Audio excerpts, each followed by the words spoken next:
Dobby. Dobby is a free elf. Dobby eats Master's tampons. Dobby loves Emily Watson's muff. It's not even Emma Watson or Emma. What is Newt Scamander? Right? Is it Scamander? Yeah. Salamander? Dobby munches Newt's muff. Suck his ball bag, Dobby does. Newt gives Dobby a fresh pillowcase to fuck. Dobby has hemorrhoids. Dobby has 3 DUIs. Dobby loves Benny Safdie's foreskin. Let's make it into the episode somehow, some way. Dobby has hemorrhoids. It's Slate Night, the Film Fan Podcast. Now, here are your hosts, Corey and Mason. Welcome to another episode of Slate Night, the Film Fan Podcast, the podcast made by film fans for film fans.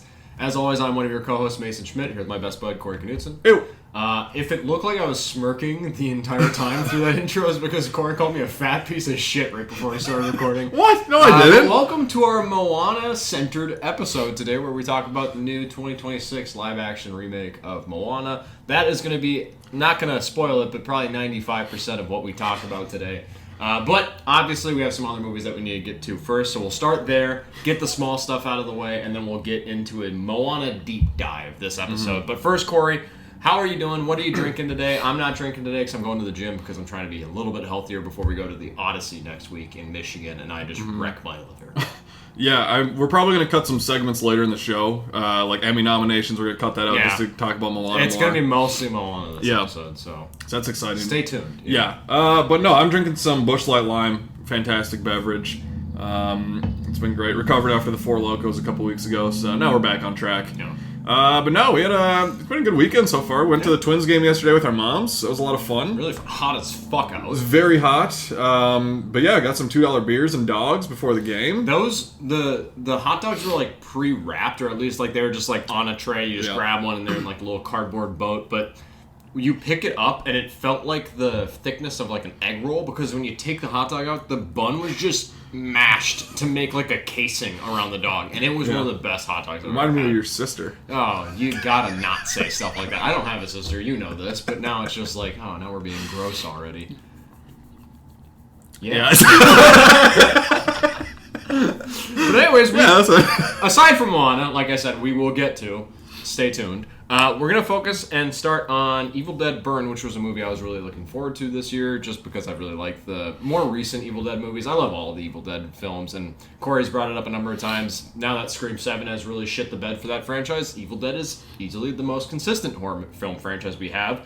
This is directed by Sebastian Vanecek, and it stars a cast of, I'm not going to say unknowns, just unknown to me, except for Hunter Doohan, who I believe was in the Wednesday Netflix series, so I recognize him from that at least. But this film is about these characters, and after the loss of her husband, a woman seeks solace with her in-laws.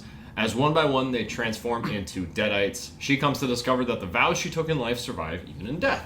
And I really enjoyed this movie. It was really gory. I feel like I've seen a couple of things posted about this film and just the franchise overall, where Evil Dead has the ability to go really campy and schlocky and like have fun with it and be comedic, or it can be like really straight to the point horror film, where this and I think the Fede Alvarez 2013 Evil Dead, these two are very much like, these are horror movies. They're pretty serious. There's like some nudge nudge, wink wink, some slight humor that happens, but this is very much a gory horror film, which I really appreciated.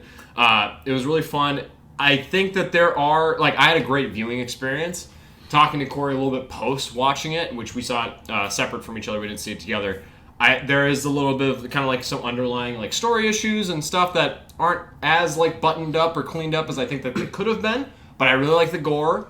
I like that the dishwasher sequence that was so heavily focused on and shown in the trailer wasn't the best moment in the film, which I was kind of scared about that going into it. But yeah, I thought that this was a fun enough time, and it was a good kind of new perspective to take into this story, whereas like every other Evil Dead movie, when they're in a house, it's usually like a group of friends at a cabin, and it was like, oh, this group almost all hates each other, kind of, or they all have like conflicts with each other, and it's some of the worst in-law relationships I've ever seen on screen. But I really enjoyed it. I liked the dynamic of, I think the grandmother, the matriarch of the family, is going through some sort of Alzheimer's or dementia, and she is just not connecting with what's going on, and you get some humor there. But overall, I thought that this was a pretty satisfying Evil Dead film. Not the best in the franchise, but I still had a really good time watching it in theaters. I'm a little bit lower on this one. I thought the movie got better as it went along. Yeah. The first half of the movie I wasn't really vibing with. And it just started out with some... I didn't really care for a lot of the characters in this movie. They're either insanely unlikable and just do things where you're like, well, you're just an asshole. And Yeah. you just fucking left You're that just person to mean. die. Or they're just incredibly stupid, where they just have guns pointed at people. Or they're like... trying to get away, and they're like, actually, you come with me, even though you are part of this demon family thing. It's like, Yeah. well, why would you bring her with you? What the fuck are you doing? So just kind of started off on that note. I thought some of the writing in especially the early scenes was a little weak, as far as like, we'll talk about another marriage that goes wrong in a different movie, but a marriage that's not going right, and they're just arguing at a club, and it just felt very generic, like just, I don't know, teen channel type of thing. Yeah. I was like, okay, like, whatever. It felt very like basic writing for like a somewhat abusive relationship, and how Right. it shows through in like a social setting of like, oh, we were supposed to get a gift for him together. You brought your own gift, Right, Like, yeah. And it's just like I don't get like this aggression. Like it feels so forced in this moment. Mm-hmm. Which I get that too. And like that main couple, and again, this was in the synopsis and in the trailers and everything, but the main husband dies in the movie, and then it's they kind of hammer the point home of like that abusive relationship, and they just keep coming back to the same point of like the demons or the other deadites or whatever are like, well, did you want to leave that relationship, or did you actually like the abuse? Did you Yeah. stay? And it's like, we just did that same line like over and over. I'm like, there's more to dive into with that. Yeah. It just kind of was surface level there. A lot of the comedy it's not a lot of humor in the movie, but the funeral scene for that husband character, Yeah. there was some weird choices where there's like construction going on in the background of the thing, and like it's just overshadowing people talking, and then like the one kind of coroner guy like can't get the coffin off of the thing, and it's like rolling down the wheels, and then he puts in headphones and it's just like rap music playing as he's like dancing, putting it in. I'm like, it feels odd. It feels weird to me. That Yeah. just started the movie off on a weird note for me. I did get worried in that sequence where the coroner is like wheeling him off stage basically in his coffin. I was like, if they tip this over, I'm out. Like that humor will check me out of this moment. Yeah. Because like I wasn't like, I was pretty on board with how it was going. I didn't mind it. It wasn't like the strongest setup I've seen in this franchise, but it was just like, okay, like fine. We get to the corner scene and a little bit more of that, like, oh, he has headphones in, but he hears knocking, and he's like, oh, is it at the door? It's not at the door. Oh, it's coming from the coffin. It's like, okay, this feels a little bit more, like, generic. But then you get, I think, some pretty hammy stuff that happens with the father of the family and his kind of performance and how he basically gets the infection from this deadite that has taken over his son. So I like kind of, from that point on, I was like, this is when it starts to get stronger and stronger. So I appreciated that, but I do think that it didn't know how it wanted to handle comedy for a while. And even when, like, there are some, like I said, some jokes in this movie, but they're not, like, it's more just, like, a delivery a deadite will say, like, the way a deadite will say something that's kind of funny, or a shot of a character or stuff like that. I did really appreciate how unnerving this movie was. There's that scene where one of the family members is taken over and becomes a deadite, and she drinks a hot candle wax, and the idea of that makes me want to throw up. And just, there are some really gnarly kills, but yeah, I feel like it was just a little unsure in that first act, and it does kind of find its way once it ties into more of like the typical Evil Dead isms, which, not that it was boring or generic, it was just, I like it, but now we're like, all right, we're in the safe track home now. Yeah, once they get to like an old creepy house, then it started to work better for me. And to your point of like that candle scene, or like, I like when horror movies do a thing where they make everyday household items part of a kill, or like a everyday occurrence, kind of like Final Destination 2 with the log truck. Like every time you see that, you think of that. And with this, kind of that candle thing, the dishwasher you mentioned, and then also a headrest in a car. Like, anytime I look at that now, I'm just going to think of a kill in this movie. Yeah. Where I'm like, ooh, that was grody. So there's definitely a lot of fun kills. It's gory, it's bloody. Sometimes it felt like it was being gory and bloody for the sake of being gory and bloody. But I thought most of the time it worked pretty well, and it was a lot of fun. I thought there were some really great transitions in this movie. One comes out of the title, the Evil Dead Burn, where there's a bunch of fire, and then it changes to like a fireplace and a character laying on the couch. That was really cool. Other things with like knives and cutting to something else. So that was a positive for me. I thought it was directed pretty well. I think, again, it got stronger as it went along. There's a shot towards the end where it's like a red background and a character's running through the woods that looked really great. So, yeah, a lot of the best stuff I thought was in the back half of the movie. Just some of the character stuff early on was odd to me, and just like we talked about it beforehand, but the husband that dies, he has a brother, but the brother doesn't react to his brother dying. Yeah. So it's like, well, they focus on the wife character, and it's like, yeah, I get that, but also the brother should be like, yeah, I'm kind of sad my brother just died. Yeah, it was a little bit like kind of murky early on of recognizing what like the family dynamics were and who was related to who. Like, okay, this guy died, but all right, I get the wife's perspective. That one's understandable, but who is this guy related to? Like, who is his family? What's his link? And it's like, oh, it's Hunter Doohan's your brother. Could never have guessed that, except for once you get to the funeral scene. She's like, the mom's talking about the family, and you get more of like that spelled out, which you find out eventually, but it just felt like unclear to where I was like, how does this all kind of link together?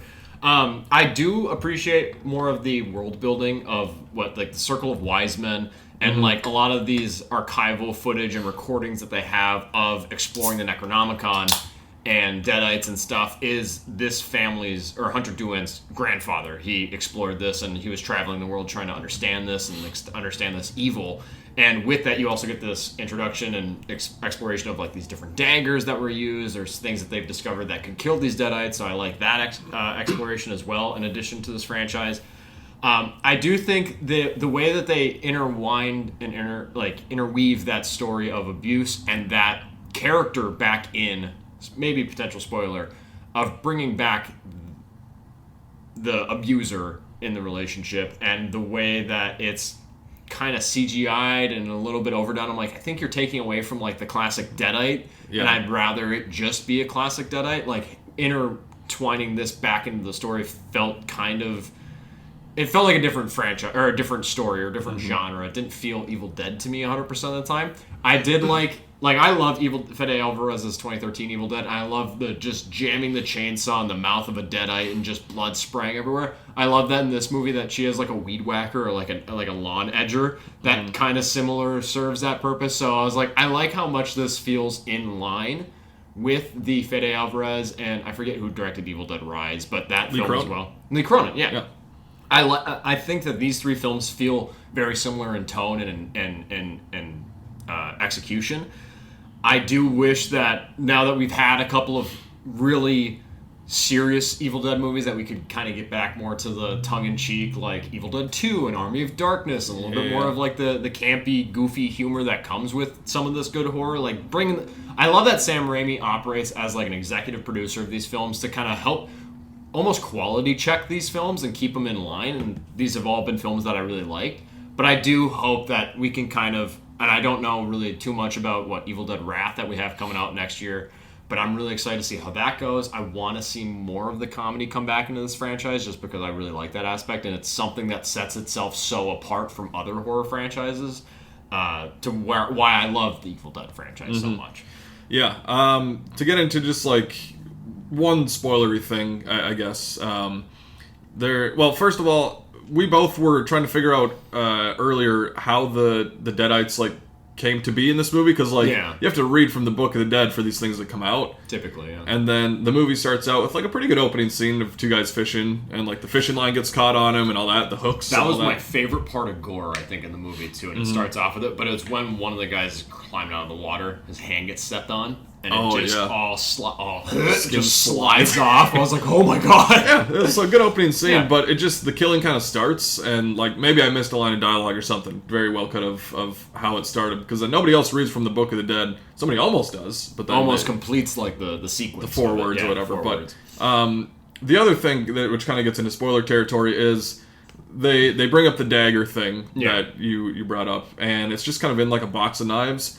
But then like sometimes, if like they establish that you need that to kill the Deadites, but then other times if they just hit him with a dishwasher, door really hard, then they die. Yeah. And then other times if they like start on fire, then they die. But then sometimes they can come back. But then some people die from that. And so I'm like, well, it's a little inconsistent. Do you need the dagger or not? Yeah. Like, can you kill him or not? So, anyways. I did like the dishwasher door scene. Like, not him falling on the dishwasher, which you see in the trailer a lot. What happens and progresses out of that with Hunter Doohan's character finally, like, growing a backbone and having some spine. Because, like, he plays scared most of the time, and he's not, like, he just watches things happen. It's like, dude, act. Do something. This is your family. Granted, they all kind of suck ass, but your girlfriend's here, your family's here. You got to try and step up. And so, there's some frustrations with watching that character to where, like, I don't think it's written poorly, but it's just like as a fan or as a viewer, it's hard for me to like sit here and root for this guy when I'm like, I need you to show something, dude. Like, you're not really showing much emotion over your brother dying, which, like, granted, he was kind of an asshole, but still, I'm like, come on, like, something. Show some connection. And you brought it up, too, of this is kind of another aspect or another detail about where the writing is kind of lacking, where you were talking about them showing up to this house initially, and the wife of the man that passed away is French, and they're like, oh, like, you've been to this house? And she's like, yeah, I got married here. And then you brought it up before we started recording, they show archival, like, wedding footage of it, and they're like, all these characters are here. How did they forget that happened? And that she's been here before? And it was that shot, too, was like a overhead shot of the car driving in. And so, like, it felt like an ADR thing that they added in, and they just maybe didn't, like, think it through. Realize? Or, again, maybe we missed something. I don't know. Very well possible. Yeah. But, this one was okay for me. I liked the second half a lot more than the first. It had some fun kills, fun transitions, all the kind of Evil Dead stuff. They teased the chainsaw at the end, even after the Weed Whacker type thing. And, the Book of the Dead and all that stuff is fun. But it didn't feel like it brought anything super new to the table for me as far as this franchise goes. Where even, like, Evil Dead Rise, I thought, brought some really cool new stuff. And, like, just in an apartment was really cool. And just, like, in the parking garage underneath. Like, I thought that was a cool new location. And the family dynamic was sweet. And this one I thought was enjoyable once you hit that halfway point. There also is a sort of mid-credits scene, I guess, that kind of ties loose end of something I was wondering when the movie ended. I'm like, isn't that person still around? Yeah. And then it happens. I'm like, okay, that's fine. So I feel like a lot of movies this year I've given like a B to, but it's just where a lot of movies fall, I guess. So it's kind of where I would go with this movie. Yeah, I like it a little bit more than you. I'd recommend it. It does kind of, I feel like of the three most recent, or actually as the franchise on a whole, if I was going to rank it, this would probably be my least favorite, but I still really like it. It's not, like, glaringly weak to me or, like, bad at all. It's just like, I just have preferences of the other ones or these other two more recent ones with Evil Dead 2013 and Evil Dead Rise, where I think that they handle things better and adhere better to the Evil Dead world, whereas this one, at times, with breaking away from some of the Evil Deadisms and the Deadites, I'm like, you're starting to get a little bit more, like, not generic, but it just doesn't feel so in line with what I come to expect from Evil Dead. Not that it like is bad because it's different. It just feels like it falls out of what I expect from this world, this franchise. But yeah, I like it. I think the performances largely are okay. I really liked, and I don't remember who it was, but the girlfriend of Hunter Doohan's character. I really appreciated her. I thought that she had some of the best moments in the movie, whether it was her killing someone or getting smashed a couple of times. Not like fucked, getting hit by things really hard. I thought I should specify that. But I think that this is a really good, it's very gory, and I think, like, I brought it up to my wife because she likes horror movies, and I was like, do you want to go see this? And she was like, isn't this franchise like kind of gory? I'm like, they've become very gory, and I'm happy I didn't take her to it because she would have hated a lot of scenes in this movie. But I'd recommend it overall. Just know what you're getting yourself into. Know that it's likely not going to be your favorite of the franchise, but I expect if you like the Evil Dead films, you're going to like this movie. Mm-hmm. Also, the main chick, Sahelia Yacoub, looked like Melissa Barrera. I was just thinking that the whole movie. I thought that a little bit too. Just like with the Scream movies and everything, I'm like, it's... There's also great camera work, and it feels very synonymous to the Evil Dead franchise of like the camera just ripping through the woods and stuff. And there's that great oneer, which I think was used as like the initial teaser. Yeah, for the film. That's a good scene. That was a really good scene. So I think that they do a good job of using different aspects of the home to their advantage, and just like it gets pretty nutty at times. So I really appreciate that. You want to give your ranking quick? I know we did it last week, but just including this one, your Evil Dead ranking. I think I'm going to definitively say that for right now, and it's maybe because I'm lacking some of the comedy in these recent Evil Dead films, I'm going to say Evil Dead 2 is my favorite Evil Dead movie. And then I'll say Fede Alvarez's Evil Dead, Evil Dead Rise, the original then Army of Darkness, Evil Dead, Burn. Okay. I think that's probably how I'd go. Yeah, I would go Evil Dead 2, the original Evil Dead Rise, Army of Darkness, Fede Alvarez remake, and then Evil Dead Burn. So, yeah, but pretty consistent horror franchise. I think it's taken over from Scream. Even though I didn't love this movie, I think it's still a fine enough watch. Better than Scream 7. It's way better than Scream 7. Yeah. To say it's better than Scream 7 doesn't say it enough. Yeah, like, right. Scream 7's dog shit. This is actually, I think, really good. Yeah, I think I feel about on par with this movie as I did with Lee Cronin's The Mummy from this year. Oh, I think this is head and shoulders above. I like both. I think they both did good things. I'm like, they're both fine to me. Like, I like middle. this movie more than you like this. Or, well, I don't even know how I'm trying to say this. Get there. I like Evil Come on. Dead Burn more than you, and I think you like Lee Cronin's Mummy more than me. Yeah, So, yeah, not a huge gap, I wouldn't say, between our liking of them, but Lee Cronin's Mummy has not sat well with me. I'm like, it's kind of meh. yeah, I think it's okay. Like, It's kind of meh. there's some cool stuff in there, but I don't know. Anyways, that's It our. kinda sucks. That's our. Want to fight about it? I do. I actually do. Oh, okay, I'm gonna reach okay, across okay. and feed you your teeth, bud. Evil Dead. Anyways, that's our Evil Dead talk. Before we get into our Moana talk, I am going to talk about The Invite, which came out this week from Olivia Wilde, a director and an actress that I really like. She did Booksmart and Don't Worry Darling.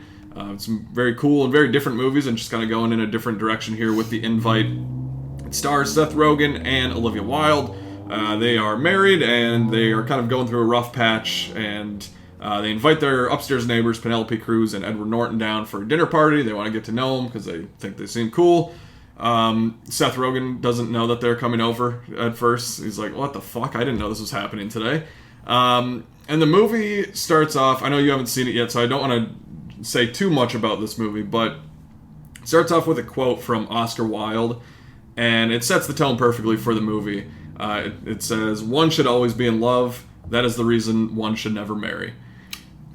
And that is a perfect... Can't we just see this movie with my wife? That is a perfect way to sum up this movie. And the first thing I'll say in kind of a comparison that I was thinking throughout was there's some similarities with this and Is This Thing On? Bradley Cooper's movie that came out late last year, and kind of dealing with some of those same themes of a marriage that's been going on for a while and that's kind of failing a little bit. And I just thought the writing was so good in this movie. It's written by Will McCormick and Rashida Jones, actually. And then I thought Olivia Wilde's direction was really great. It all takes place within this one apartment, and it's obviously very dialogue heavy, but I thought both the direction and the writing kept a really good flow to this movie, and it never got stale, it never got boring. I never felt the length of the movie at all. And seeing these four actors interact with each other, it's such an eclectic mix of actors where it's just like I would have never thought to put these four in a room and see what they do, but it's really fun to just see them interact. And it goes into some very funny places in the conversations that they have about how the night will continue, maybe. It's very fun. Again, I don't want to say too much, but... In my mind, it's pretty predictable from how the movie... how the trailer sets it up. I think I can guess where it's going, but I'm still excited to see it. Yeah, you can probably get to the main point of it, but there's just some fun that comes along the way with it. And they find just a really good mix of great comedy and also some really great conversations between, especially Seth Rogen and Olivia Wilde. And just shout out Seth Rogen of like this decade of the 2020s. I've loved what he's chosen to do with, whether it be like what he's producing with like the Teenage Mutant Ninja Turtles movies, or like being in the Fablemans and doing the studio, which he's obviously very heavily involved in, Emmy winner for that. And I love that show. And then being in this movie, I think he's just really branching out and doing more stuff. And he's a really good actor. And Good Fortune, I didn't see last year, but I heard was pretty good too. So that's pretty good. I enjoy what he's been doing. But just the conversations him and Olivia Wilde have with each other about their relationship, and when they first met, like they tell the story of when they first met, and they're like, we were best friends, like we had so much fun together, and now here we are with a kid, and what the fuck happened? Like, how did we get here? And those types of like movies about relationships between two people like really work for me. They just really kind of connect with me. That's why La La Land is my favorite movie of all time. That's why I like Is This Thing On and other stuff like that, where it just I like those conversations, and bringing in Edward Norton and Penelope Cruz is like kind of a counter to that, and what their relationship looks like is really interesting. So this movie was a lot of fun. I've seen a lot of people say this is the best comedy of the year, this is the funniest thing. I wouldn't expect that. Like, it's a very enjoyable movie to watch, and there are funny moments along the way for sure that I like had me laughing a good bit, but it's not like a Naked Gun from last year, if you're looking for like that type of comedy or like scary movie, I suppose. But it is really enjoyable. Some great heartwarming moments. Ending shot that I just love. I think it works perfectly. It gives you just enough for where these characters have been. As far as little flaws I have with it, there's not many. Especially the first like maybe 20-30 minutes of the movie. The score is very overpowering at times, where it drowns out some of the dialogue, and I get it because it's kind of a chaotic prelude to this dinner party of Seth Rogen and Olivia Wilde kind of preparing for them, and it's the argument that they're having, so I get why like they chose to do it. It's not like a mistake or something, but it was just like I can't really hear what they're saying at certain times. I'm losing some of it. And then there's one character that makes a turn, makes a choice like a little too quickly. Like, I'm fine where they go, and I'm fine where they were at before. I just needed a little bit more time to see why they got to be like, no, I'm actually cool with this. So that's really my only little flaws. I really love this movie. I've been stoked for it for a while, just hearing it. It came out of Sundance, and people were raving about it. Lived up to the hype for me. It's my fourth favorite movie of the year so far, so just missed out on our top 10 movies that we did last week. But I would highly recommend seeing it. It's, I think, funny. It's heartwarming. Great writing, great directing, great acting all around. So can't recommend The Invite enough. I don't remember where you put it on your top 10 list when we did it last week, but where did you put the drama? That's at number 3. Okay, so I that's how I've been like kind of equating at least the humor I'm expecting from this. Where drama is not like an outright laugh a minute like nonstop comedy, but there's really good humor in it. And that's kind of what I'm trying to, because I've seen those trailers of best comedy, and anytime they do that, or best horror movie. Yeah. Okay, well, probably easy. Not. That's just the way that they can best market this movie. Mm-hmm. So I'm going into it knowing that I'm probably going to laugh at some things, but it's not going to be a joke a minute, like nonstop, like a Pineapple Express Seth Rogen film. Like this is going to be a very like relatable comedy in terms of that, and that's. Speaking to Is This Thing On and movies like that handle relationships, I tend to like those movies more than a romance film where it's just like, oh, and they're happily ever after. Which, like, I love When Harry Met Sally, but I like the messier stuff, the more, like, accurate and more, like, lived-in relationships where it's like, oh, yeah, you guys have had this argument 5 times now. That sucks. But I'm really excited to check this out. I am interested in your negative or kind of gripe with the score bleeding in too much in that first like 30 minutes, because one of the only issues I've ever had with Booksmart is in that final confrontation scene between Beanie Feldstein and I forget her name. Caitlin Dever is when they're having that argument at the party and their dialogue gets drowned out by the score, and I'm like, no, don't do it, do the opposite, let it be the nasty dialogue. Like it feels like a cop-out in that sequence. And that's like the only negative I have for Booksmart. That's a movie I love. And it's interesting to see kind of a similar issue potentially carry over into The Invite. So I'm still really excited to see this movie. In preparation, since I didn't have time to go check it out in theaters this week, I did rewatch Don't Worry, Darling, which I think is Olivia Wilde. Of the 2 films of hers that I've seen, it is far inferior to Booksmart. But I do really appreciate this movie still. I love the world building. I don't love the resolution of this film. I remember, honestly, sadly, the conflict or the controversy surrounding the cast around this movie. The Spitgate with Harry Styles and Chris Pine. I remember hearing about all that and the messiness of that. And that kind of overshadows this movie a lot, I feel like, at least for like modern people going to see this movie or check it out. That's how they remember Don't Worry, Darling, is all the shit that was going on behind the scenes. But I think that this movie has a lot of merit in it. It has amazing performances. That dinner sequence between Florence Pugh and Chris Pine, where it's just like, oh no, I'm gonna speak up right now, and they're like, you don't understand that that's not how things get done here, and it's so debilitating, and I think it's a really, it's well supported, and the world building is really interesting and fun.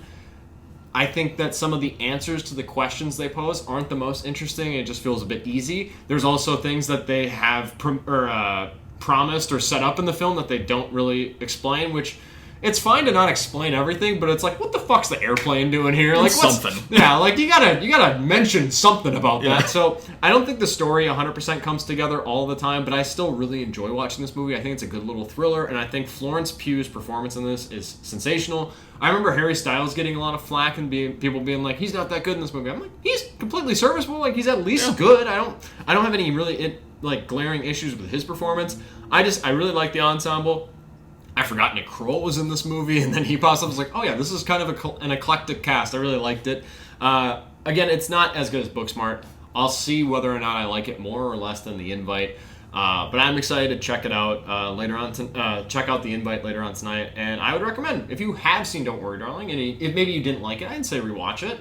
If you haven't seen it, don't let the controversy overshadow it, because I think that there's a lot of merit and good stuff in this movie. While it doesn't always come together in the best way, or sometimes there's some story conveniences or just some easiness in terms of, oh, well, we'll just have it be this. I'm like, all right, that's the answer to this, fine, whatever. Mm-hmm. But I think it's worth your time. If you had to rank, since you've seen all of Olivia Wilde's 3 directorial efforts, how would you rank them? I would go The Invite, Booksmart, Don't Worry Darling. Okay. But I do really like all three. I like Don't Worry Darling a lot. I think we both like it probably more than most people. Yeah. Again, it's just kind of like you mentioned, it's just the controversy, and then there's the whole thing with Olivia Wilde and Harry Styles dating or something. Yeah. I don't know all the backstory to it. It felt very TMZ. Everything that came out about that, I was like, I don't even care anymore. I don't know if this is actually real or there's any validity to it, but also at this point, I don't care. I just want to see the fucking Florence movie. Pugh felt she was the only star there that didn't have anything going on. She's leave me alone. I'm I just did the movie. I like the movie. Do you think Harry Styles spit on Chris Pine?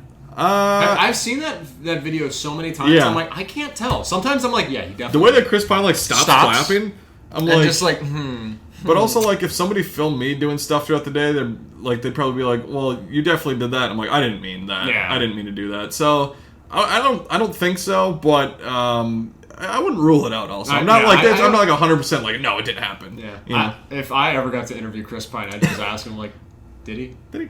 I'm sure you're tired of hearing this question about this movie that came out so many years ago, but did he? Sure, he'd punch you in the throat. Yeah, get the fuck out. Pissed.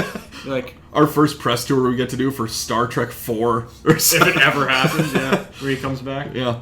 But no, I think Olivia Wilde's a cool director, and just doing a coming-of-age story, kind of a weird, 50s sort of sci-fi-ish weird thriller, thing, and then just kind of a small little drama.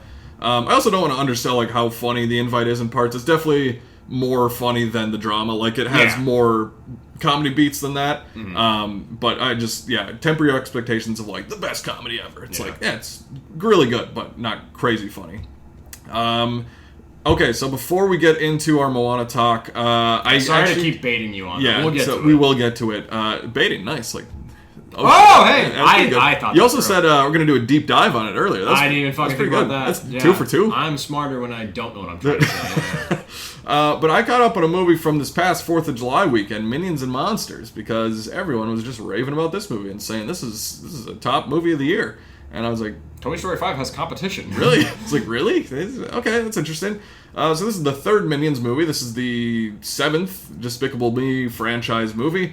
Isn't that unfortunate? There's a lot crazy. Of them. I forgot that there's this Despicable Me 4, even. I did not even fucking remember that. You never need to watch it. Yeah. It feels like brain rot, TikTok, the movie. Good. It's dog shit. Good. I like the first 2 Despicable Me's a lot. I do too. I've seen really those too. Yeah, I enjoy those. 3 is, Is 3 with the brother? Yeah, Drew. Spelled D-R-U, I think. Good. So that's, I don't know. And then the 2 Minions movies I don't care for. Just before I get into the movie, and what I always hate about going to see a family-oriented movie or a kid's movie is just, if I'm not seeing it with Mason or with, my nephew or niece or family or whatever, and I'm just going by myself, I'm always I already know there's going to be something weird that happens here.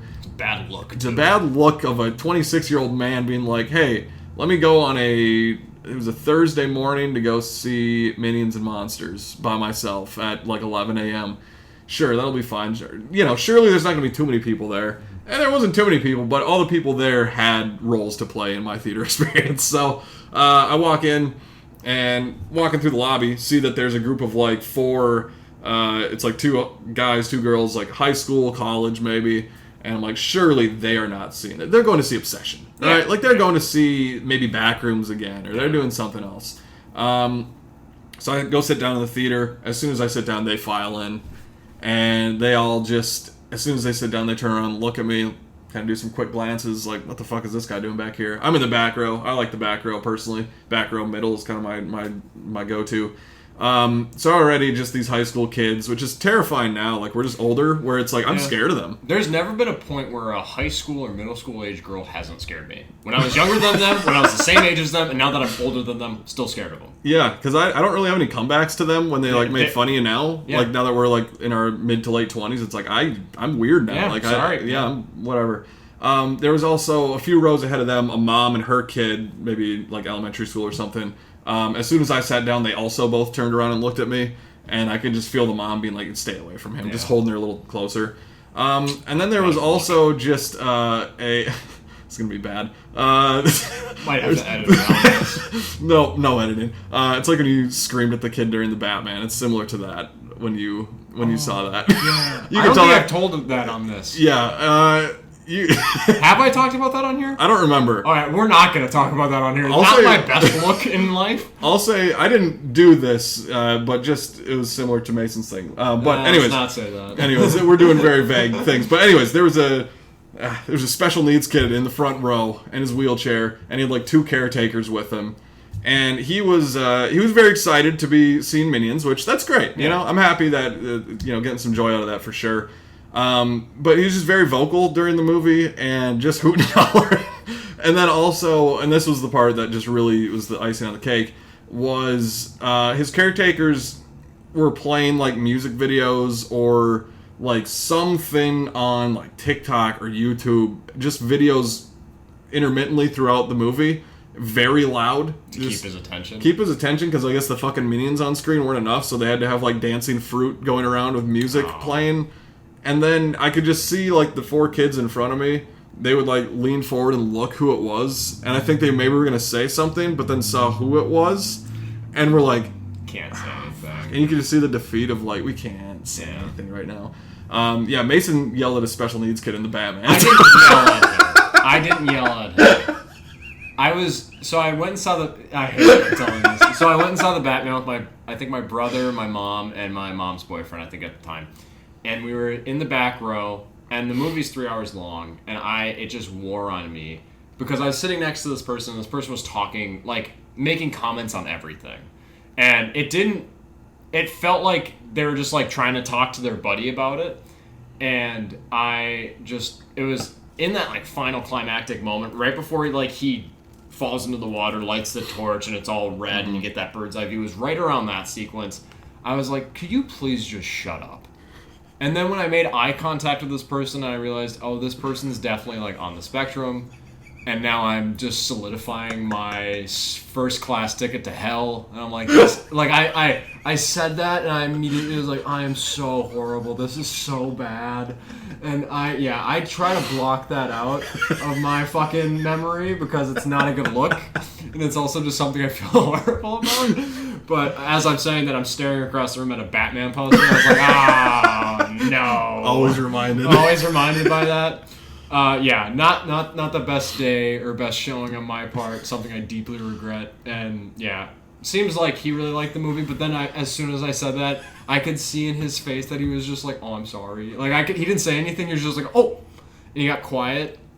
And I could just feel that this person felt so bad, and I was like, "Oh, Here I come, Satan. Jesus Christ. I'm the worst human being ever. So, yeah, I'm not going to say I'm a good person. If anything, I'm going to make a good argument as to why I'm a horrible person at times. So, yeah, not a good look. No, it's funny, but, if you would have known and then still did it, then it would be like, all right, you're an asshole. You didn't know. It's like, you couldn't I tell. turned and I was like, As the words left my mouth, I was like, Because it's just such a common thing of people talking in movies. You're just like, hey, shut up, whatever. So anyways, that was my prelude to seeing Minions and Monsters. Already, how's the movie? Let's talk about the movie. That was just the theater experience. As music was playing at random points throughout. I'll say this is the best of the 3 Minions movies. It doesn't take much. Not a high bar. Fucking dog shit.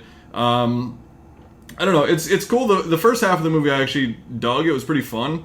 They do like a celebration of movies and everything. It's really about the Minions in like 1920s Hollywood. So age of cinema. Yeah, and so they start off. The framing device of the movie is like Allison Janney's voicing this like this museum tour guide, like leading kids through this history museum of movies, where it says like E.T. and Jaws, and a fun cameo from a very notable director in a box that they won't let out, which it's actually that director voicing him too, which is really cool. And then it kind of leads into being like, hey, the Minions were instrumental to like 1920s movies, and it starts off with them like trying to find monsters to follow. They always follow the evil people. Again, in the first Minions, I think they put them in ice through the Hitler years because they didn't really. They're like, we can't deal with it. We don't want to. We can't acknowledge this. It's like it's him or Mussolini, so we're really not. We're not doing either of those. So good choice. That's the best thing that Illumination has ever done. What a creative workaround. Yeah. But this one's earlier, so they don't have to worry about that. But then they get into Hollywood by stumbling upon a Western, so it's like a train heist going on. It's like horses and the Minions get involved. I'm like, this is actually kind of fun. Like, this is a good little chase sequence, and Minions aren't annoying the hell out of me and make me want to shoot myself in the balls right now. Like, this is like they normally do, besides the first couple of Despicable Me the movies. first couple of minutes they're like, oh, this is still fine, and then you cut away to the actual main character. That's why I can't imagine watching a Minions movie, because I'm like, there's no main character to cut to. It's just badoo. They say banana for the first time. Yeah. And it's like, fuck off. Goddamn. This one helps because there's actually a fun supporting cast. Christoph Waltz plays a little movie director, and he's brings the Minions in, and they become big Hollywood stars. Blah blah blah. Whatever. The second half of the movie, they kind of split up some of the Minions, and they just talking about this movie, I feel fucking stupid. You know what? The way, because I might still see this. The way I want them to branch off this franchise of the Minions films is get Willem Dafoe to play a Minion, but he doesn't do the Minion speak. He's just Willem Dafoe. I'm like, that's the best way to get me into this franchise, is just bring him in. That would be cool. Straight out of a Robert Eggers set of where he's just like, these guys. Straight Nosferatu, Willem Dafoe. Get real greasy. I am a fan of that. I think that's the way you save this franchise. I think so too. So the first half, like I said, it's pretty fun. It's cool just going through Hollywood. It's kind of a lot of hey, remember this? And things that kids won't get of Charlie Chaplin and Metropolis and stuff like Safety that. Last. And there's the second half, like I said, they kind of split up the Minions. A bunch of them go with Jesse Eisenberg voices a robot type character named Dort. And he's just in his apartment. He's a big sci-fi convention type guy. And then the other Minions are trying to find some monsters because they want to make a Minions and the movie's called Minions and Monsters, but then in the movie they want to make a movie called Minions and Monsters. Meta. Very meta. So they're trying to find some monsters. Meta world peace. They make Ron Artest. Ron Artest. Yeah. Got in a fight with a fan. Never forget. In the stands. Yeah. It's a great moment in NBA history. That's fantastic. The elbow. Yeah. But yeah, they make this little spell book. They have a little green Goomy thing. Goomy. I think his name's Goomy. Yeah. Oh, okay. They tried to say gummy. Yeah, he does look gummy. He's just a little green ball voiced by Trey Parker. Was he supposed to be kind of Cthulhu? Is that what they lead into? Sort of, type of thing.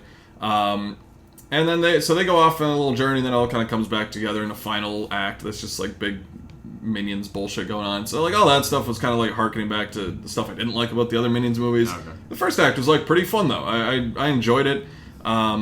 There's a character voiced by Zoe Deutsch in the movie. She's starting to fall for Dort a little bit. She's a women's rights advocate from Minnesota. She's I'm from a small town in Minnesota. So does she name a town? She doesn't. It just says small town. So Fuck off. that's maybe Delano. I'm from Hamel, Minnesota. Okay. I'm from Hanover. Like, oh really? Okay, shit. That's great. But yeah, I know you might not vibe with that part of the movie. I know your family historically Stop has been saying against the horrible 19th shit. Amendment and all that Stop. type of stuff. Stop. Just with all What that. So, Do you watch The Basement Yard?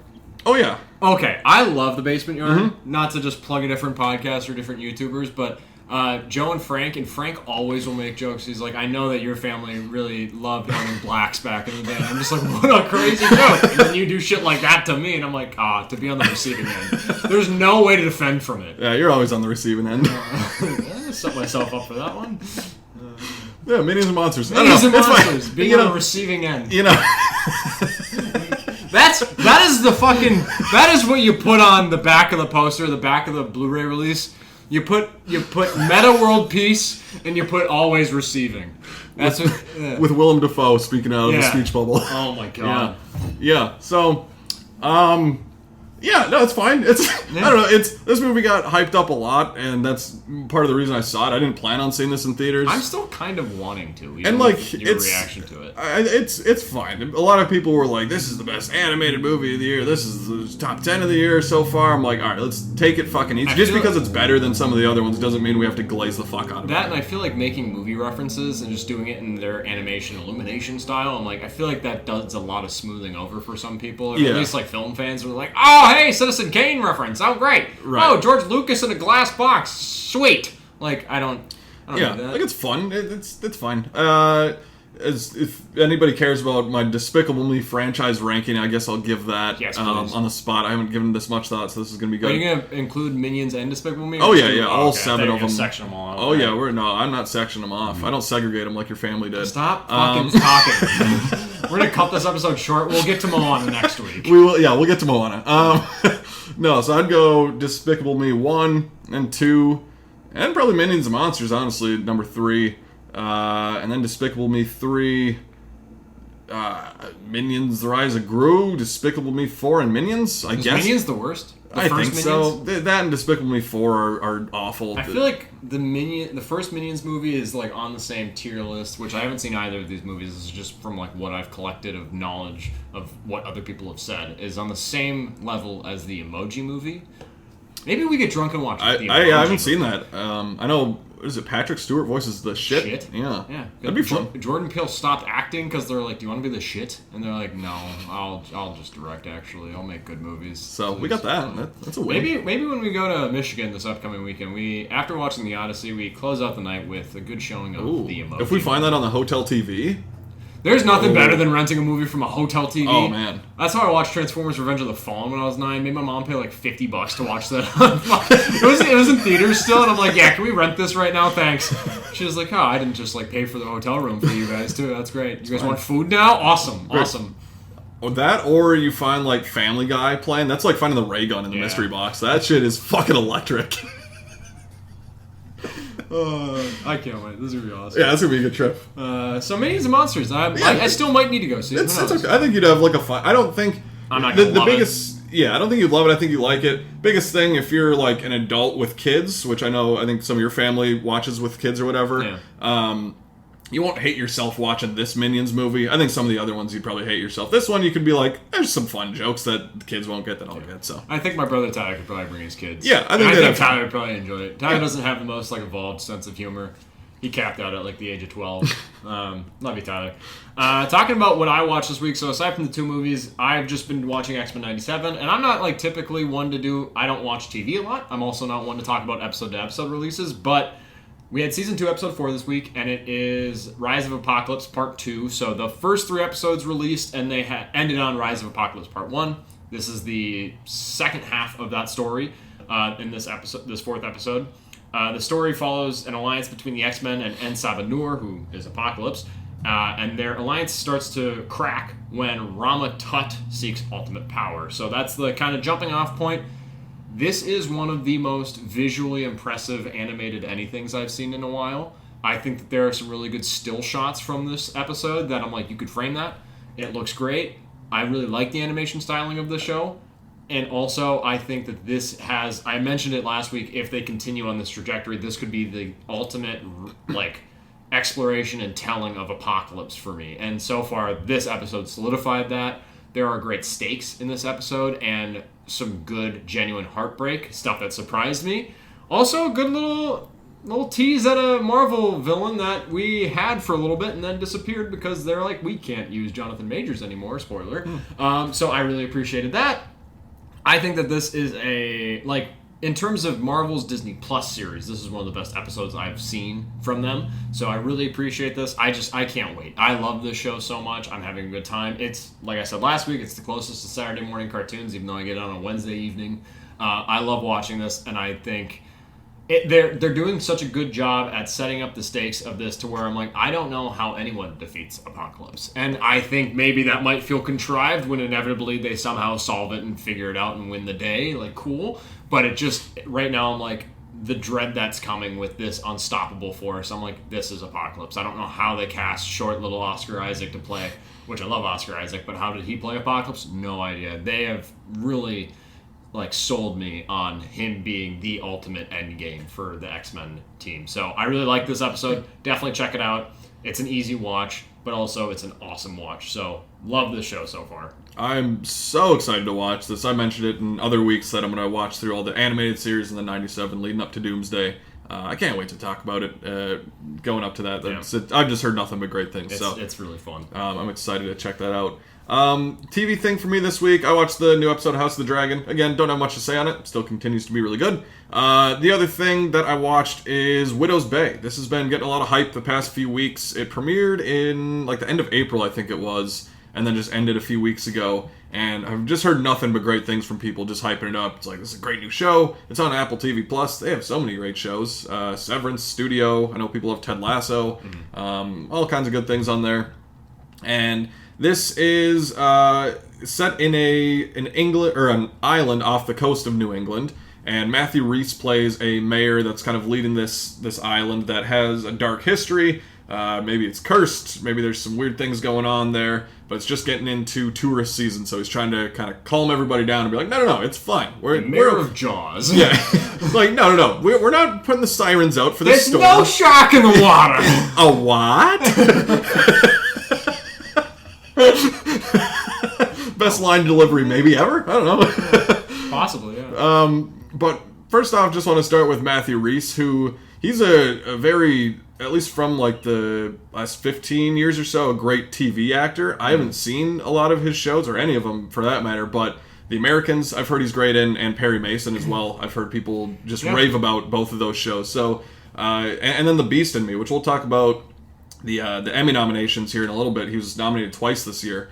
So he's just very talented. I love kind of watching him for the first time in a big role. I'd seen him in some movies and stuff, but he's great as the mayor of the town. Cato Flynn, who is somebody I wasn't familiar with, is really good as Patricia. And then it's just filled out. Stephen Root is one of my favorite character actors that pops up. He's the guy in Get Out who buys Chris's brain or whatever, or his body. Yeah, okay. He's in Barry. He's he's Barry's... I was going to say sponsor, not a sponsor, but his employer, basically. Yeah, employer. Gives him his hits. So I just love Stephen Root so much anytime he pops up in something.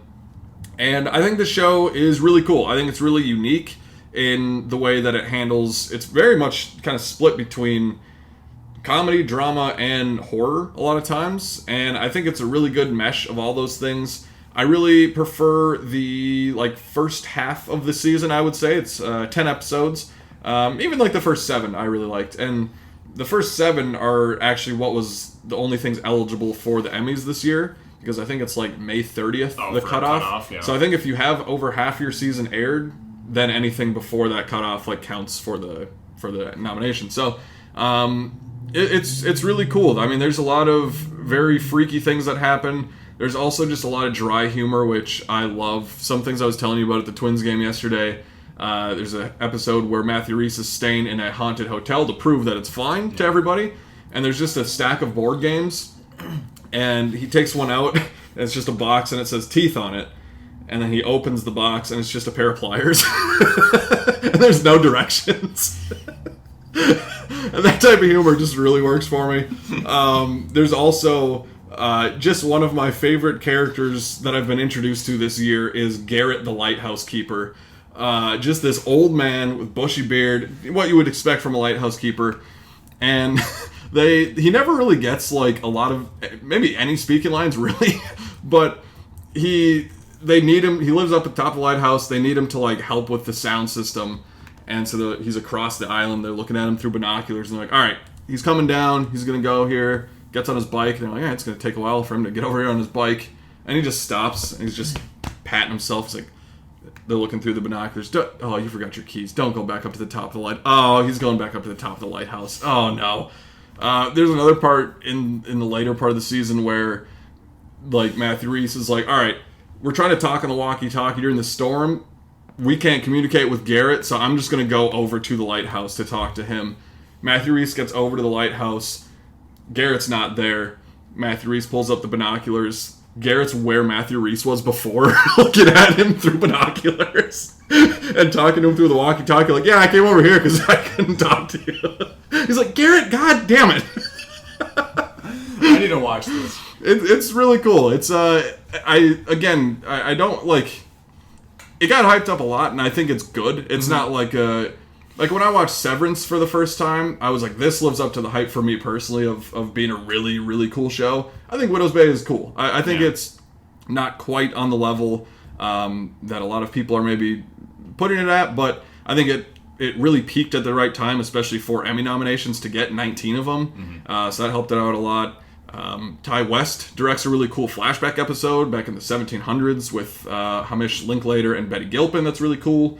But yeah, just the last few episodes kind of, like, some things get wrapped up earlier, and then we kind of have to find a way to bring story beats back and continue things. I ultimately like where it ends up. Just those last few didn't work as well for me as the early ones, but still, overall, really cool show. Glad that I've watched it. Like I said, 10 episodes. It's like 30-ish minutes an episode, so not too bad. Yeah, I might need to check it out. I listen to K-Fan while I drive, and they've been glazing this show a lot. It was like, oh, you haven't been watching it yet? And I'm like, oh, shit, maybe I should check this out. And the premise fits with what I like and what I would want. So I'm excited to eventually actually sit down and check this one out. That's like a promise I feel like I could actually deliver on in terms of watching a TV show. Yeah. I've been watching Off Campus intermittently with my wife. She really wanted to watch it, and when we're at home together, unless we're watching something together, she doesn't really watch things a whole lot. So I sat down and started it with her. Not for me. It's based off I don't think it's an Allie Hazelwood. It might be like an Elle Kennedy. I don't remember. My wife reads all of those like romance books. I don't, obviously.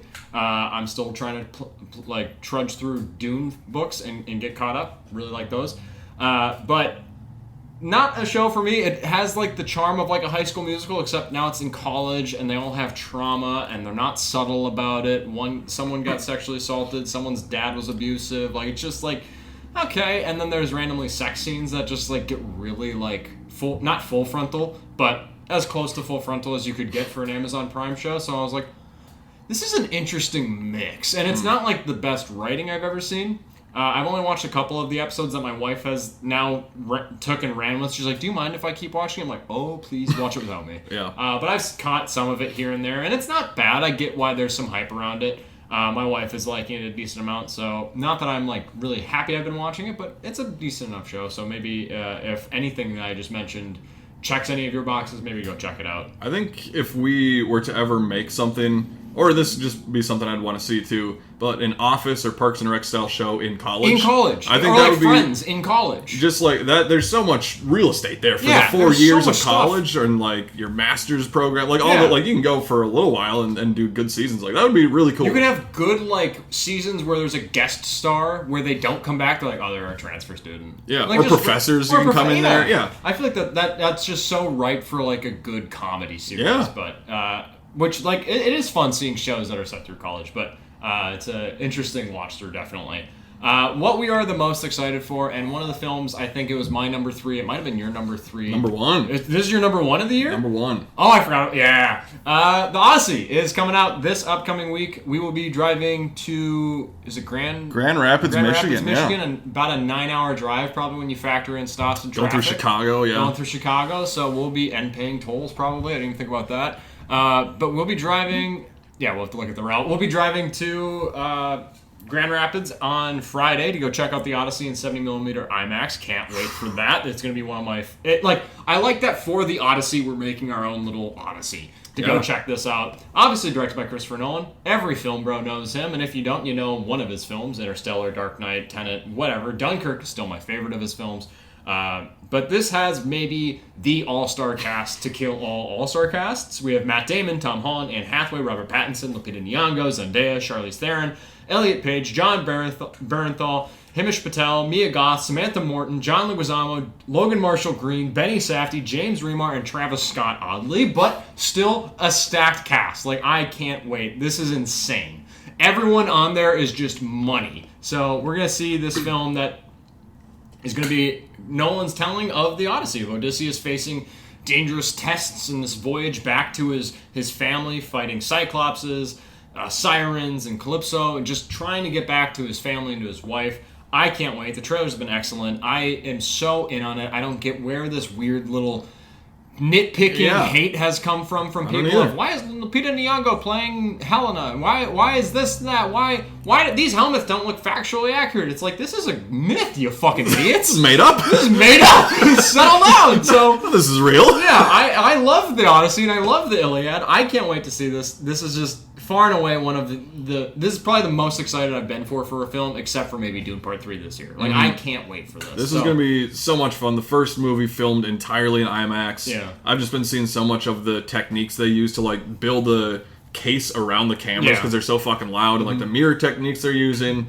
And how you can't film a traditional close-up with an IMAX. Right. Like, how do you do that? So the workarounds that they had to do to kind of fit this format, I think that this is going to sing on screen. I can't wait to see it in 70mm IMAX. I think it's going to be super special, so I can't fucking wait. The drive alone, the trip that we have planned around it, we might go to a gun range. I've never shot a gun in my life. Like, this is going to be such a weird weekend. Our episode next week might be late. We might film it while we drive. I don't fucking know. Yeah, I think we'll probably do a little vlog type thing of maybe even get up a review when we're there. Just a quick I think film. We should. Maybe film out something. of the theater, right into the car. Here's our thoughts on the Odyssey. Yeah, but even just other shit we're doing there. There's like a ghost tour near our hotel, so like maybe we'll do that and some bars and shit. So I'm really excited for that.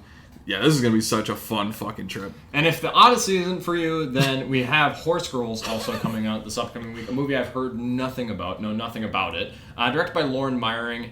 Her mother, Sandy, grapples with an uncertain diagnosis, autistic 22-year-old Margarita must reluctantly grow up.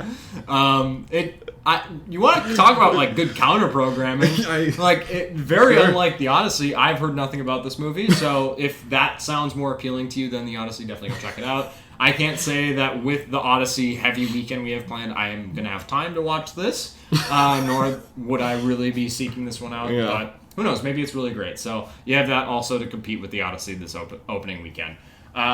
Moving into a physical media roundup earlier this morning, I decided to buy some Criterion, so I bought It Was Just an Accident, the Criterion Blu-ray of that, which is one of my favorite films from last year, as well as Paris, Texas, which is a movie I know will likely be one of my 100 favorite films of all time. I just need to see it. Like, I've heard nothing but exceptional things about this movie for all of my life, so I'm excited to finally sit down and check that one out. Got a lot of big stuff coming out this week, including one of our favorite movies from the year so far, Michael. Obsession, and Lee Cronin's The Mummy. Great. But no, Obsession's coming out. Definitely going to buy that. Maybe I'll even buy it on the trip out there. Just stop at Walmart or something. Get a little token of the trip. Yeah, and I think we are going to try and stop at some like used movie stores out there too. That'll be fun. But yeah, so Obsession comes out this week. Like I said, Michael comes out. There's actually a lot of really cool steelbooks for that. There's like a Lionsgate Limited one, a Walmart one, like a few different ones. So that's cool. Also, you were kind of shitting on Lee Cronin's The Mummy. Very cool steelbook for that. I don't know if I've seen it, actually. It's like when... The movie, not the steelbook. I don't know if I've seen the movie. It's like when Katie's in the tomb and then it's like the text, but it's like the hieroglyphs. Instead, I think it maybe says what happened to Katie, or maybe just says The Mummy. I don't know. Okay. But looks pretty cool, though. And then we have Deep Water, The Christophers, Pillion, Animal Farm, Normal, One Spoon of Chocolate. All those things from this year. I Swear, which is a movie that I'm interested in, and that movie has interesting legacy at the SAG Awards or the BAFTAs. On it by itself. And then Alice Doesn't Live Here Anymore, which is one of Scorsese's earliest movies, getting a Criterion release. And then a really cool box set release is The Office, the complete series, which they've done before. Yeah. But this has all the Superfan episodes, which if you haven't seen on Peacock, Superfan episodes add in like 10 to 15 minutes of deleted scenes, unused footage, stuff like that. They're really fun to watch. I've watched like a couple seasons worth of those Superfan ones. Especially if you've seen the show already. Yeah. Now it's just like an extended version of some of the best episodes too. Yeah, and just kind of getting like... seeing how they cut out storylines entirely, like the dinner party episode editing? Yeah. is crazy. Like there's a whole subplot in the dinner party episode of like a dog with paint on it, and it's like that's crazy that they just cut this out and you don't feel that at all. So that's really cool that they're releasing that on Blu-ray in a box set. As far as movie news, we had a few trailers. The biggest one, Dune Part 3, fucking awesome. Watched it 4 times at work. It is such a good trailer. We got more Jason Momoa coming back in this one. It's kind of heavy focus in this one. A little bit more Robert Pattinson. More of everybody, really. Mm-hmm. And it just continues to look fucking great. Crazy that we've had 2 full trailers for Dune 3. And like Doomsday. Doomsday, we've had the 4, like, character teaser things. Which Comic-Con's coming up, so I feel like that is the expected now, is that why not at Hall H? They're back in Hall H. So. And, I think, what's that, the 25th, I heard that they're going to, July 25th, release the Good trailer. way to segue into Spider-Man comes out, play that before the movie. I think that's probably going to happen. The other trailers that came out, Godzilla Minus Zero, sequel to Godzilla Minus One, which is, I think, both our favorite Godzilla movies. Yeah, I'd probably say so. Yeah. And then Buddy, which I didn't watch this trailer, so I'll defer to you. But yeah, I really liked it. It gives off kind of like almost like Five Nights at Freddy's. It's like a kid's show, and is it Kristen Milioti? Mm-hmm. Is in this, so I like the trailer. I think it's a good premise of just like these people being stuck in this kid's show where they're all like somewhat murderous and demented. So I think it looks interesting. I like that trailer. But yeah, Dune Part 3 was the win of the week, the best thing I saw all week, and easily just getting me more excited for Dune Part 3 than any other movie I've ever seen. So I am hotly anticipating it. I already like the way that they're kind of exploring Dune Messiah, and already as someone who's read the book and really likes the book, I can already see the deviations that they're taking. I'm excited to just see what... Like, I saw a comedian talking about, like, when a book is adapted into film, and they're like, oh, you think that your version of Dune is better than Denis Villeneuve's version of Dune? You think world-class film director Denis Villeneuve doesn't crack that story better than you do? And I'm like, you know what? I have all faith in the world that this is going to be a great film, a great adaptation, and a great kind of deviation probably from Dune Messiah. As excited as I am for that, I just like seeing Jason Momoa back and that dynamic that's going to form between Paul Atreides and his Gola of Duncan, Idaho, and stuff like that. Also, the shot of Florence Pugh that I keep seeing online of the blue background of how it looks like Lawrence of Arabia. It looks like it was filmed in Technicolor. Like, it looks so great. Is it Linus Sandgren who is the DP on this? I can't fuck with La La Land. I can't fucking wait to see this. It's going to be just so visually arresting. That shot of Stilgar on the beach, of them getting in the water, I'm like, oh my god, this looks awesome. It looks so good. I'm going to see this movie 3 times on the opening day. I know Corey's like, don't do that, you'll get burnt out. Probably will get burnt out, but I need to see this movie. I want to do a Doomsday. That's why I don't want Doomsday. Like, I think putting Avengers Doomsday, sorry, I can't. Dune is for big boys, and I'm a big boy. I need to go see this movie 6 times. Like, Doomsday, that is an event film, and that's my number 2 most anticipated, I think, for this year. But sorry, you're going up against like the all-timer for me potentially. So like, move aside. We got to see them both. We got to do it. That's a once-in-a-lifetime thing. It's not Barbenheimer. Well, for these 2 movies, is Saw Patrol, Saw X, and the Paw Patrol movie? I forgot about them trying that one. Remember again. that? I only saw one of those, but Saw X maybe my favorite. Saw Saw is good. Movie. Saw X is great. It's pretty good. Also, a great poster for Dune Part 3 that they released with it. Chani going down the middle with the text and looks fucking awesome. Can't wait for that. Can't wait to see that trailer in the theater. Hopefully they play it before the Odyssey. That would be like an unbelievable experience. I would put a hole in the wall. I would get up and nail someone. I will do ballistic shit in Michigan. That's gonna be crazy. I'm gonna be in a state penitentiary by the end of this weekend. We're not gonna be allowed back in Michigan for a while.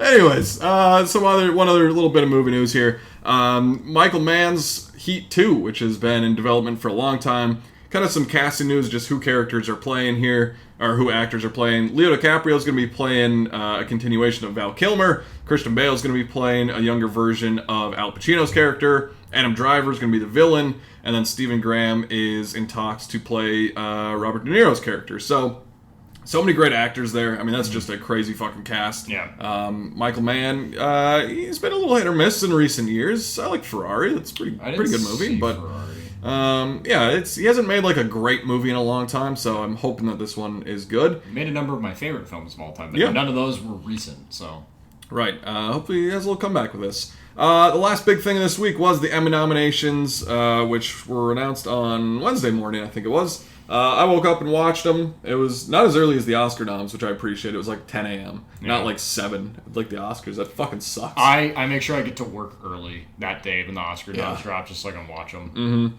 Liza Colin-Zayas and Jeff Hillard announced the nominations. And I'm not going to go through everything, there's just so many fucking categories compared to the Oscars, obviously. But just the main 3 I'll kind of go through. Drama series, we had The Diplomat, The Gilded Age, A Knight of the Seven Kingdoms, which was a huge surprise. Is that the one that you mentioned? Awesome. That's one of the things that I'm really excited about. I'm very shocked that show got nominated, but I'm very happy about it. Paradise, The Pit, Pluribus, again a show that I love and watch through. Slow Horses, and then Your Friends and Neighbors, which had been in the limited series category, but transitioned over to drama series now. You got a second season coming or what? This is the second season. Okay. So the first season was limited, and then they transitioned to drama now. I've only seen 2 of the shows, Knight of the Seven Kingdoms and Pluribus. The Pit is going to win this. I mean, it had the most nominations, 25 of the entire Emmys this year. I still haven't seen The Pit. I know I will like it when I eventually do watch it. It's just a matter of, there's other things that interest me more. Widow's Bay interested me more, other stuff like that. So, kind of an off year for some big nominations. Some shows don't have, like Severance didn't make a season this year, so some interesting things. That kind of goes into comedy as well. We have Abbott Elementary, The Bear, which this is season 4 of The Bear nominated. Not the most recent one. So next year, over a year after this most recent season The Bear's been airing, then it'll get nominated potentially for... I always thought that the timetable for the Emmys and when they happen, crazy. Their cutoffs just always feels a little odd because it just happens midpoint of the year, and it's like, well, where are we at with shows now? And we're, like you're saying, we got Bear season 5 like last week or 2 weeks ago, and now we're talking about Bear season 4 for an Emmy. Yeah, but happy it got nominated though. And then Hacks, which that's going to win its final season. Again, people hype this up a lot, and I'm sure that I'll like it when I do watch it. Margot's Got Money Troubles, Nobody Wants This, Only Murders in the Building, Shrinking, and Widow's Bay, which got 19 nominations. So I was happy to see that. And then limited or anthology series, we had All Her Fault, The Beast in Me, Beef, DTF St. Louis, and then Love Story, John F. Kennedy Jr., and Carolyn Bessette. I think Beef is probably going to win this one for season 2 of the show. Again, just kind of a weird off year. Like, the studio didn't have a season this year. Again, Severance didn't. So, like, some front runners, but the rest of the nominees filling it out are kind of like their chance to get nominated this year in a way. Just some other things that I was really excited about. Yahya Abdul-Mateen II got nominated for Best Actor in a Comedy for Wonder Man, a show that we both love, and he's very deserving. He's great in that show. The only nomination that show got. But he's great. I would have loved to have seen Ben Kingsley get nominated too in supporting. That would have been very cool. The show lives and dies on their shoulders. Yeah. Their collective time together and their chemistry, it's so great. Right. So seeing a Marvel show get some love in like one of these big categories is pretty cool. Just some other shows that I wanted to shout out that got nominated that I have personally watched, and we've watched some of them. Stranger Things. It didn't get a drama series nomination, which, Fuck that show. It's Fuck it. No, I'm not going to say that, but it got a lot of other nominations. And then we had Fallout, Alien Earth, Mall Shadow Lord. Welcome to Derry got one for its title sequence, which is a great title sequence, so very well deserved. Hope it wins. Peacemaker, Spider Noir got 11 nominations, which was like one of the highest nominated shows, which is really cool. Really love that. And then The Rip got nominated for something. I forget what it was. Best TV movie? It wasn't even that. It was like some sound or some bullshit editing within a TV movie, whatever. Predator Killer of Killers got nominated for something as well. Holy shit, we're talking about old movies right now. Right? That's last crazy. Summer. Last fucking summer. The thing that I teased before that I'm very excited about is that Tires is an Emmy-nominated show for like sound mixing for something. I didn't even hear about this. Yeah. It's awesome. They got one nomination for like sound mixing or editing or something. But Oh, what a great day. it was that made me so happy. Maybe it's a lead into it getting more nominations in the future. Hopefully. Give me 18 seasons of this show. Oh, I love it. I fucking love it. But yeah, so the 5 nominations. I can't really speak to a lot of like snubs and stuff or surprises necessarily. I know like Sydney Sweeney didn't get nominated for Euphoria. Zendaya did. It's the final season of that show. Yeah. I know Task for drama series. I've heard Task is really good. It got some other nominations, but not for drama. Apparently they're doing a crossover series with that and Mare of Easttown. I heard about that, too, which is crazy. Because I love Mare of Easttown. I didn't watch Task, but I've also heard good things about that show, and I like Mark Ruffalo. So yeah, so I can definitely check that out. I know Nobody Wants This. A lot of people really like Kristen Bell and Adam Brody. They got nominated last year, but not this year, so people were upset about that. And then Jeremy Allen White and Ebon Moss-Bachrach didn't get nominated for The Bear. Iowa Debris did. So I personally would like to see him in there, but it's they've all won before, so it's cool. But yeah, so that's Emmy stuff. We don't cover the Emmys as closely as the Oscars stuff, just because we both don't watch as many of the shows. I've seen a few from each category here, but I'll maybe try and check out. I don't know, like Beef. I've always been very interested in, so I might watch both seasons of that, but. A lot of the other things just tougher to compare to Oscars of like the 2-hour movie compared to like, well, if it's a show then it's 4 seasons, I got to catch up with the 4 seasons. All 4 seasons, yeah. But so that's Emmy nominations this year. Yeah, that is very much like Corey's his main contribution outside of like all the movie knowledge and seeing movies with me and stuff like that. But thank God that you follow up and keep up on TV, because that is a whole demographic that is lost on me. Like I can't watch a lot of shows. But I will watch Widow's Peak likely, and yeah, I know. What did I say? Widow's Peak. Widow's Bay. Take that hat off? No, because I'll watch Widow's Bay. Sorry, I've seen a little bit of The Pit, but I heard nothing but amazing things about Slow Horses too. Yeah, and that's a show that consistently gets nominated, and it's always just doomed to be a bridesmaid, never the bride. It seems like, but I've heard great things, so I'll have to check that out. I love Gary Oldman. But yeah, a lot of TV I'll need to watch. It appears that we maybe have run a bit long on this episode, so apologies that we did not get to Moana this week. I promise you, hand to God or to Satan, because of what I said to that kid at the Batman, we will talk about Moana next week. Maybe before and after and during we see the Odyssey. We'll kind of think back as to how much we loved Moana. We'll talk about it next week. But that will do it for today's episode of Slate Night. Thank you for joining us as always. In film, it's not just about what's on screen, it's also about who's next to you in the theater. For Mason Night, Slate Night, that's a wrap.